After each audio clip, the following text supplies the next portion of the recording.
കൊച്ചിയിൽ 20ഓളം രാജ്യങ്ങളിലെ രുചി വൈവിധ്യങ്ങൾ പരിചയപ്പെടുത്തുന്ന റോസ് ടൗണിൻ്റെ ഡയറക്ടേഴ്സാണ് നമ്മളോടൊപ്പം ഉള്ളത്. അപ്പോൾ ലോക രാജ്യങ്ങളിലൊക്കെ പോയപ്പോഴാണ് ആ രുചികൾ നമ്മുടെ അടുത്തേക്ക് കൊണ്ടുവന്നതെന്ന് പറഞ്ഞു. എന്തൊക്കെ രുചികളാണ്, ഏതൊക്കെ രാജ്യങ്ങളിലെ രുചികളാണ് പരിചയപ്പെടുത്തുന്നത്? 26 കൺട്രീസിൽ നിന്നുള്ള സെലക്റ്റഡ് ആയിട്ടുള്ള ഡിഷസാണ് നമ്മൾ ഈ മെനുവിൽ ഉൾപ്പെടുത്തിയിട്ടുള്ളത്. 5 ലൈവ് സ്റ്റേഷൻസാണ് ഉള്ളത്. മോക്ടെയിലിന് ഒരെണ്ണം, ഗ്രില്ലിന് ഒരെണ്ണം, ഓവണിന് ഒരെണ്ണം, ബേക്കറി ഒരെണ്ണം, പിന്നെ ഫ്ലാറ്റ് വാക്ക് എന്ന് പറഞ്ഞിട്ടുള്ള അങ്ങനെ 5 സ്റ്റേഷൻസാണ് ഉള്ളത്.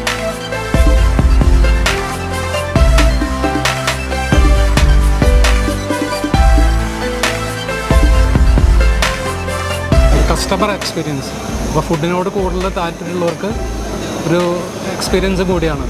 ഓക്കെ, അപ്പോൾ 26ഓളം രാജ്യങ്ങളിലെ ഫുഡുകൾ നിങ്ങളിലേക്ക് എത്തുമ്പോൾ അതൊരു ലൈവായിട്ട് എക്സ്പീരിയൻസും കൂടെ ചെയ്യാനുള്ള ഒരു അവസരമാണ് റോസ് ടൗൺ നിങ്ങളുടെ മുന്നിലേക്ക് എത്തിച്ചിരിക്കുന്നത്.